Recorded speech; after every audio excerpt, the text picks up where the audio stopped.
Hey, what's up, guys? I want to give you an overview on what's going on with the Harvest Finance hack, which just happened a few hours ago now.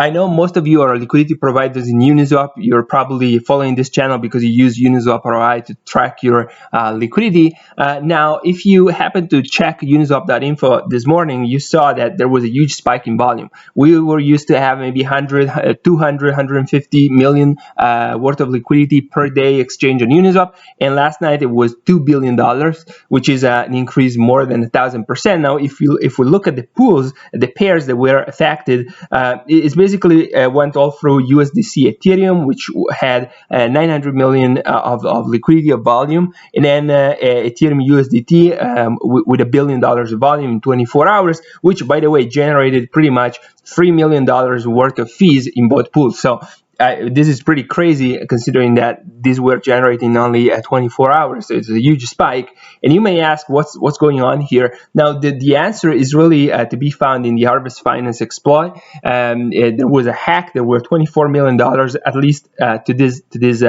point, essentially subtracted from the Harvest Finance protocol. And the way this developed, now we can go more technical, but the high level, there was an arbitrage attack where as we can understand from the Harvest Finance official channel, somebody took a flash loan, manipulated the price in the curve Y pool, and then used this price manipulation to drain funds from Harvest Finance and exactly from the pools USDT and USDC, and then they kind of used Uniswap to essentially to exchange these funds, and which they were finally converting into Rand BTC and then withdraw as BTC. Now, there are a few controversy around here in terms of, many people called the structure of Harvest Finance very, very dangerous, very potentially very harmful, in the sense that there is this anonymous developer that has an admin key, which can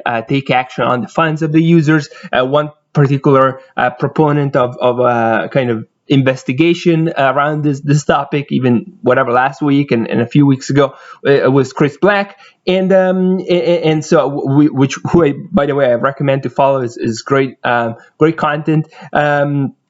And essentially, this kind of points the attention, I think, on two things. First, I mean, with the summer, there were a lot of protocols, and even to this date, that are coming out like mushrooms. And I know most of you, since you're using Uniswap ROI, we chat a lot with most of you, and some of you already, use some of the staking and maybe pulling funds on Uniswap and staking the LP token somewhere. Now, be always very careful in terms of, this contract being audited and who has the admin keys. The other thing that Chris is pointing out here is that now that it's kind of clear from a technical perspective what went wrong in terms of the smart contract, where were the functions that were malfunctioning or buggy in a sense, it's weird that this wasn't picked up during the audit, and the audit was back shield in this case. It's interesting that nobody really pointed out this before the hack happened.